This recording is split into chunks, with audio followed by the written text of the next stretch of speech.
The sand exploded upward in a white cloud when Nadia hit the arena floor, dropped through the ceiling grate without warning, and the crowd in the tiered stone seating above the pit arena went absolutely silent for 3 full seconds before erupting into the loudest sustained alien noise she had ever heard in her life. Nadia landed in a crouch, both palms flat on the pale sand, green eyes sweeping the circular arena in a single fast arc. 20-foot stone walls, 1 iron gate, north end, currently shut. 8 creatures. She counted fast, the way her father had taught her, the way she had learned before she could read. 8 squat, amphibious things arranged in a loose ring around her, each one the size of a large dog, each one covered in wet brown hide, and sporting 4 snapping jaw-lined mouths, arranged in a vertical stack on their flat faces. She stood up, brushed sand off her knees, and said, "Huh." In the warden's observation booth directly above, Warden Grox, the slate-gray, Velhari reptilian administrator with 4 thick arms and amber slit-pupil eyes that currently looked like they wanted to crawl out of his skull, leaned forward in his leather command chair and stared down at the arena floor. His bronze ceremonial chest harness clinked against the glass as he pressed his first and second sets of arms against the barrier. The blue holographic displays floating at chest height cast cold light across his overlapping scales. "Why?" he said. "Is she not screaming?"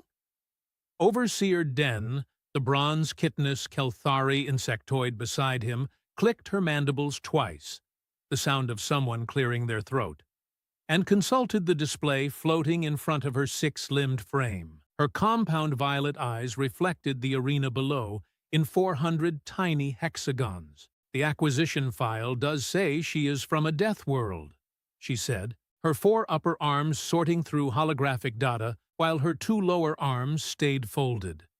"3rd category biosphere, persistent, megafauna, seasonal atmospheric toxins." "Yes," Grox said, all 4 arms now gripping the glass, his amber eyes fixed on the girl who was currently circling the nearest amphibious creature with what appeared to be professional assessment rather than fear. "I read the file. I did not believe the file." Down in the arena, the nearest creature lunged. All 4 of its vertical mouths snapped open simultaneously, revealing 4 rings of backward-curved teeth, and it launched itself at Nadia's midsection with its full body weight behind it. She stepped left. The creature sailed past her right hip, hit the sand, skidded, and before it could reorient, she had dropped onto its back with both knees, grabbed 2 of its stubby forward limbs, and twisted. There was a sound like green wood cracking. The creature went flat and still. She was back on her feet in under 4 seconds. The crowd noise shifted. It went from roaring to something higher, confused, almost questioning. Commentator Yiv, the translucent blue-purple jellyfish-like broadcaster, hovering near the press platform at the arena's upper rim, his glowing orange organs pulsing rapidly inside his gelatinous body as his 4 drifting tentacles curled with visible agitation, turned to his recording device and said in a voice that wobbled, The first screenac has been, I'm going to say, incapacitated by the juvenile Deathworlder, who she appears to be measuring the angle of approach of the second one." 7 creatures left. The second one charged. She broke its trajectory by throwing sand directly into its face stack at the last second, grabbed it by what passed for its collar region while it was disoriented, and used its own forward momentum to swing it hard into the third one. Both hit the wall. Neither got back up immediately. 5 creatures left. The remaining 5 stopped moving. They spread out along the curved wall in a line and stayed there, making a low clicking sound that Nadia had never heard before. She had. Not from these creatures, but from cornered things in general. She put her back to the wall to her south, kept the iron gate in her peripheral vision, and waited. In the observation booth, Grox's 4 arms had gone completely rigid against the glass. His amber slit pupils had expanded to full black discs. Den's mandibles were no longer clicking. They were locked open. The blue holographic displays continued scrolling indifferent data between them. "It has been," Den said, and paused and consulted her display. 4 minutes. "I see that," Grox said. "She has eliminated 3 Skreenic without visible injury to herself." "I see that also." "Warden." Den's compound violet eyes rotated toward him, all of them simultaneously, which on a Kelthari face looks like a storm passing across water. "The Skreenic are not charging." "I am aware." They are retreating from her." Grox straightened to his full 7-foot frame, all 4, arms folding behind his back, his gray scales pulling tight across his jaw. "Release the Thraken," he said. The iron gate at the north end of the arena groaned. Then it shuddered. Then it tore itself open from the inside, as Log, the massive Thraken battle beast, shouldered through the frame with enough force to scatter chunks of iron-capped stone across the pale sand. He was the size of a cargo transport, 6 armored charcoal legs churning the ground, 2 curving bone horns catching the amber overhead light, no eyes anywhere on his flat armored face. Just the vibration-sensing pits along his jawline that turned toward Nadia the moment he cleared the gate. The crowd went absolutely feral. The sound was physical, a pressure against the arena walls. Nadia looked at the Thrakan. The Thrakan pointed both horns at her and shook the entire arena with a single bellow. She turned around, walked to the south wall, reached up, found a handhold between 2 stones that had been worn uneven over decades of arena use, and started climbing. In the observation booth, Grox grabbed Den's nearest arm with his upper right hand. Den did not react to this because she was also watching with all 400 compound eye facets fully focused on what the human girl was doing. "She's climbing," Yiv's voice crackled from the broadcaster platform above, his orange organs flashing in rapid succession, his tentacles wrapping around his recording device with white-knuckle tightness. "The Deathworlder juvenile she is free-climbing the arena wall, without, I want to be clear to everyone watching, without equipment. She is 8 feet up, 10, 12. The Thraken hit the south wall at full charge speed. The impact shook loose 3 rows of stone seating in the upper tier. Dust and rock fragments cascaded down. Nadia, 14 feet up, flattened herself against the wall 1 second before impact, held with fingers and toes while the wall shook beneath her, and, when the Thraken's horns punched 2 fresh holes in the stone 2 feet below her position and stuck there, she looked down at the creature's broad, armored back directly beneath her, looked up at the top of the wall 6 feet above, looked down again. She dropped onto its back. She grabbed both bone horns. She hauled backward with everything she had, while the Thraken screamed and thrashed, trying to free itself from the wall.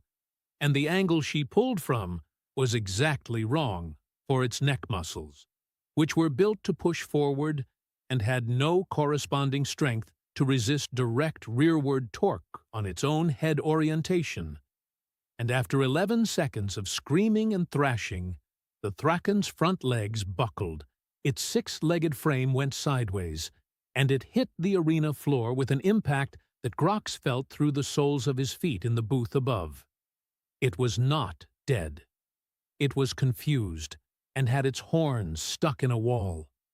Nadia was standing on its side with both arms raised, breathing hard, and looking up at the crowd with an expression that could most charitably be described as irritated. The crowd went silent for the second time. Yves said, in a very small voice, "She's fine." Grox sat down very slowly in his leather command chair. His bronze chest harness settled against his torso with a small metallic sound.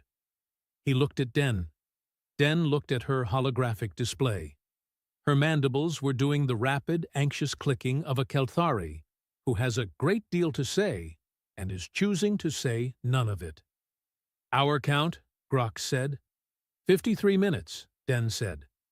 "And the arena roster?" Den pulled up the display with 2 of her 4 upper arms, her compound violet eyes scanning the data. "She has incapacitated 3 Skreenic. 2 more have self-evacuated to the far wall and show no intention of re-engaging. The Thraken is immobilized, and the remaining Skreenic—" She paused.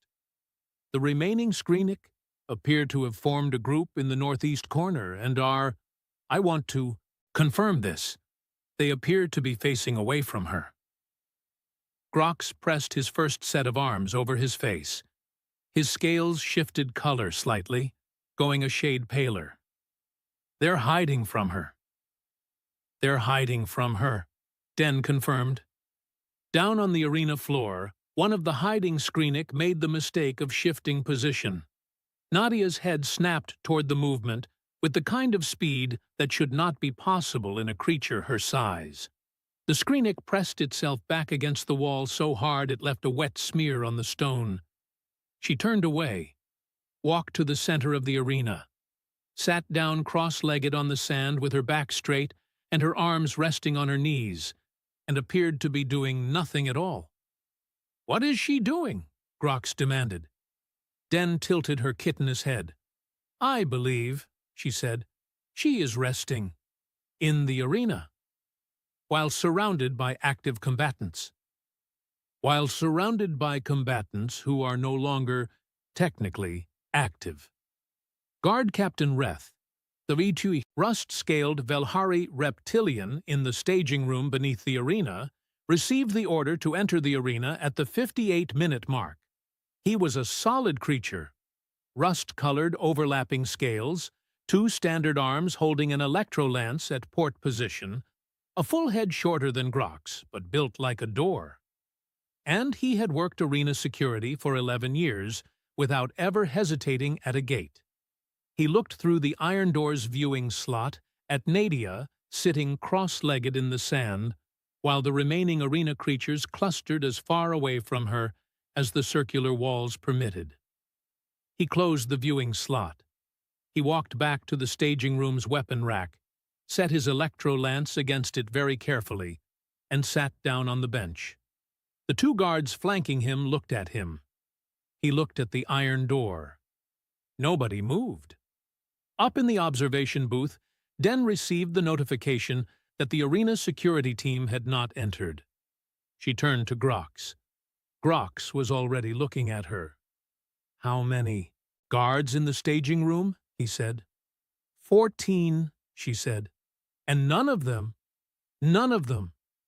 Grox stood up again to his full 7-foot frame, all 4 of his thick arms spreading wide with the involuntary splaying that meant extreme agitation in a Velhari, his amber slit pupils cycling through several sizes rapidly. "They are professional arena guards. The creature in there is a child." Den's compound violet eyes reflected the display data in 400 tiny copies. "Warden," she said carefully, "she has been in the arena for 61 minutes. She has incapacitated or neutralized everything we have released. The Thraken is still stuck in the wall, and she is currently—" Den checked the display. "Currently appearing to do stretches. In the arena, Nadia was indeed stretching. She had her right leg extended and was leaning over it with the focused expression of someone going through a routine they had done 10,000 times before." The 5 remaining Skreenic watched, her from their corner with all 20 of their stacked mouth rings sealed shut. The Thraken had stopped trying to free its horns, and seemed to have decided that staying very still was an acceptable life strategy. Yiv's broadcasting tentacles had gone limp. His glowing orange organs pulsed in the slow, erratic pattern of profound personal crisis. He said into his recording device, "We are going to take a brief... Actually, I don't know what we're doing. She's stretching. The Lorem's Arena, which has stood for 214 years and has never, I'm going to say, has never had an audience go this quiet during active session." Grox made a decision. He pressed the communication panel on his command chair with one of his lower hands, while his upper hands remained knotted behind his back. "This is Warden Grox. I need a containment specialist on the arena floor. Tranquilizer protocol. Target is the Deathworld juvenile." A pause. Then the response channel opened and a voice said, "Warden, this is containment specialist Holv. I'm reviewing the footage from the past hour." Another pause. "I'm going to need you to clarify what exactly you want me to walk into." Den made a sound from behind her mandibles that, if she had been a different species, might have been a laugh. She converted it smoothly into a data query cough. "She is a 16-year-old human," Grox said, each word very measured. "She weighs approximately 52 kilograms. You have full containment gear." Another pause from Holv, a longer one. "I've looked at the Thrakan footage, sir. The Thrakan is stuck in a wall." "Yes, sir. She put it there." Grox's four arms spread wide again. "Enter the arena, Holv." The channel went quiet. The channel stayed quiet. Grox looked at the communication panel. The panel did not indicate that Holv had disconnected. She was still on the line. She simply was not responding. "Holv," Grox said. "I'm thinking," Holv said.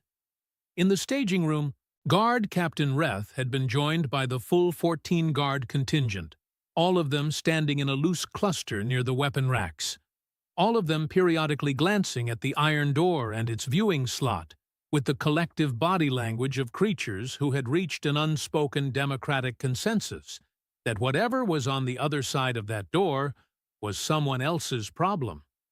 One of the younger guards, whose name was Pell and who had been working arena security for 6 weeks, raised his hand slightly.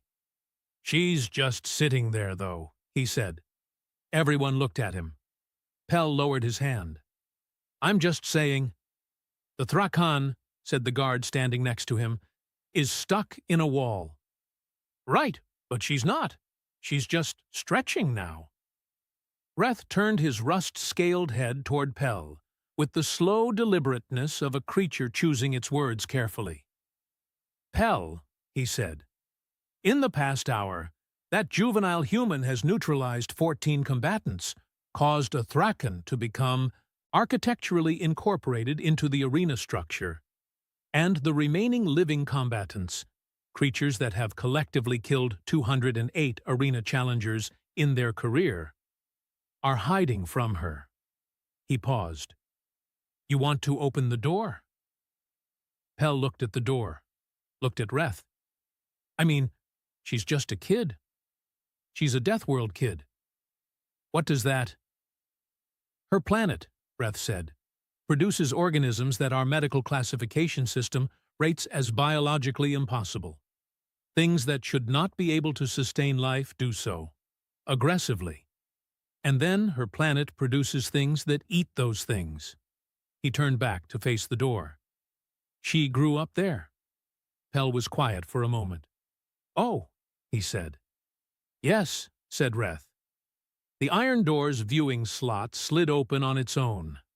Every guard in the room lunged backward simultaneously, several of them colliding with weapon racks, one knocking over a full electro-lance stand with a tremendous clatter of metal. Nadia's green eyes appeared in the viewing slot.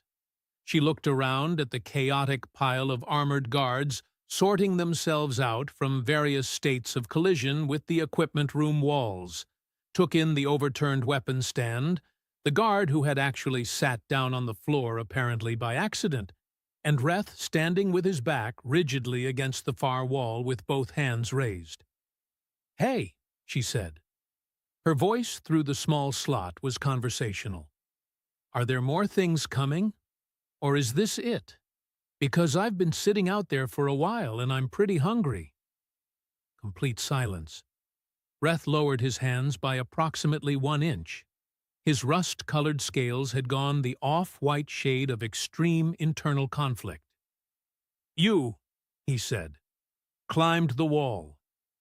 I was going to climb over, but the big one got stuck, so I came back down." She looked around the staging room again through the slot, with the calm professional assessment that had been doing terrible things to everyone's nervous systems for the past hour. "Is there a water source in there? Or food? I saw what looked like a supply room off the corridor when they moved me through." Reth stared at her. She stared back. "I'm just hungry," she said. In the observation booth, Grox was watching the door camera feed on his holographic display with all 4 arms folded into the rigid configuration of a Velhari experiencing existential administrative crisis. Den stood beside him with her compound violet eyes moving between the arena feed, where the Skrinik remained in their corner and the Thraken remained in the wall, and the staging room feed. "She wants food," Den said. "I heard." "Warden, the intake paperwork classified her as a—" Den consulted her display with all 4 upper arms simultaneously. "A standard low-risk, non-combatant juvenile acquisition. Category 3 biosphere notation. The Category 3 notation was flagged as likely data entry error," Grox said. "Yes, I know. I signed that assessment." Den's mandibles clicked 3 times in rapid succession, which, on a Kelthari face, was the equivalent of someone opening and closing their mouth several times before deciding what to say. "The Category 3 notation was not a data entry error," she said. "Clearly not." Yves drifted past the observation booth window on his broadcasting platform, his translucent blue-purple body now listing slightly to one side, his orange organs pulsing in the slow pattern of a creature reconsidering its career choices. He pressed one tentacle against the glass and looked at Grox. Grox looked back at him. Yves held up a data tablet showing his live audience count. It was the highest number Lorem's Arena had recorded in 214 years of operation. Grox stared at the number. Yves pointed at the number. Grox looked at Den. Den looked at the arena where the Skrinik were hiding, and the Thraken was stuck in a wall. Then she looked at the staging room feed, where Reth was apparently having a genuine conversation, through a door slot with a 16-year-old human about the location of the supply room. Den said, "Warden, I think we need to talk about acquisition budget." In the staging room, the iron door opened. Guard Captain Reth stepped back. 14 guards stepped back with him, collectively and without coordination, like a tide going out. Nadia stepped through the iron door into the orange-lit staging room, her torn gray jumpsuit dusty from the arena sand, her dark, curly hair wild, and she looked around at the ring of armored guards surrounding her, all of them radiating the specific energy of creatures who wanted very badly to be somewhere else. And she said, "Thanks. Which way is the supply room?" Several guards pointed, in different directions, all of them wrong. Pell, 6 weeks on the job, pointed in the actual correct direction. Nadia looked at him. "Thanks," she said, and walked past the entire 14-guard contingent through the staging room toward the corridor, and not one of them moved a single scale or chitin plate to stop her. When she was gone, Reth exhaled a breath that he had apparently been holding since the viewing slot opened. He sat down on the bench. Around him, The staging room was very quiet, except for the distant ambient noise of the crowd above still making the confused buzzing sound of 90,000 beings trying to figure out what they had just witnessed. Pell cleared his throat. "So," he said, "do we go get her?" Reth thought about the Thraken, thought about the 53-minute mark, thought about the way she had grabbed both horns and pulled. "No," he said. "Right," said Pell. "Yeah, no, absolutely." Up in the observation booth, Grox was staring at the corridor feed, where Nadia was calmly navigating toward the supply room as if she had been given a map, which she had not. His amber slit pupils had gone fully round, which on a Velhari face meant that something had broken the normal processing hierarchy and the brain was attempting a full system restart. Den placed one of her 4 upper arms on the holographic display and pulled up a new document template. "I'm going to start the contract paperwork," she said. Grox turned to look at her. "She is currently an arena captive."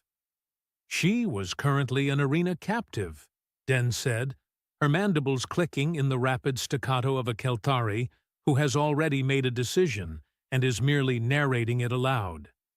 "In approximately 40 minutes, when she finishes whatever she's doing in the supply room and finds her way back here, she is going to be standing in this booth asking questions, and I would like to have paperwork ready." "You think she'll find her way here?" Den gestured at the corridor feed. On it, Nadia had reached a junction with no signage and turned left without hesitating, which was the correct direction. Grox watched her go. His 4 arms settled at his sides. His bronze chest harness caught the blue-purple light of the display panels. He was quiet, for a long time. "She was never scared," he said finally. "Not a question. Not a complaint. Something closer to genuine bewilderment." "No," Den said. "The Thraken is still in my wall." "Yes. The Skrinik are hiding. They remain in the northeast corner. 2 of them have faced the wall completely." Yiv drifted past the window again with his data tablet. The audience number had gone up. He tapped it twice with a tentacle and gave Grox what appeared to be a significant look through his gelatinous blue-purple face, despite not having any features that technically constituted a look. Grox looked at the number, looked at the corridor feed, looked at the arena feed, where the Thraken was still patiently incorporated into the south wall, and the remaining Skrinik were maintaining their corner strategy with the commitment of creatures who had found something that worked. "Fine," he said. He sat down in his leather command chair.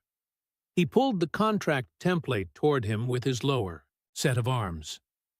"Standard acquisition conversion paperwork, employment grade, arena staff category." He paused. "Combatant division." Den's mandibles clicked once, decisively. "I'll note that the candidate demonstrated exceptional capability under field evaluation conditions. Write that the candidate destroyed our Thraken exhibition by embedding it in load-bearing stonework, and we'll be adjusting the maintenance budget accordingly." "I'll phrase that more diplomatically." "I know you will." 42 minutes later, Nadia appeared in the observation booth doorway with a nutrient bar she had found in the supply room, and an expression of someone who had not been particularly worried about finding it. She looked at Grox. She looked at Den. She looked at the holographic display with the contract template, and the line at the bottom waiting for a signature. She took a bite of the nutrient bar. "Is that for me?" Grox looked at her for a long moment with his amber slit pupils at medium open, which on a Velhari face meant something in the range of resigned professional respect. "Yes," he said. She walked over, looked at the contract, took another bite, and said, "What's the pay structure?" Den's mandibles clicked. Grox's 4 arms folded. Yiv, drifting past the window with his data tablet showing numbers that were still climbing, pressed all 4 tentacles against the glass in what might have been applause. In the arena below, the Thraken remained in the wall. The Skrinik remained in the corner. Guard Captain Reth remained on his bench in the staging room, and Pell sat next to him, and neither of them said anything, and the crowd above them kept making that noise, not the roar of people watching a spectacle, but the specific sustained sound of 90,000 beings who had come to watch something die, and had instead watched something absolutely ordinary refuse to be afraid of anything, and couldn't quite figure out what to do with that. Nadia signed the contract on page 3 without reading pages 1 or 2, finished her nutrient bar, and said, "When do I start?" Grox looked at the south wall of the arena, where the Thraken was going to require a structural team,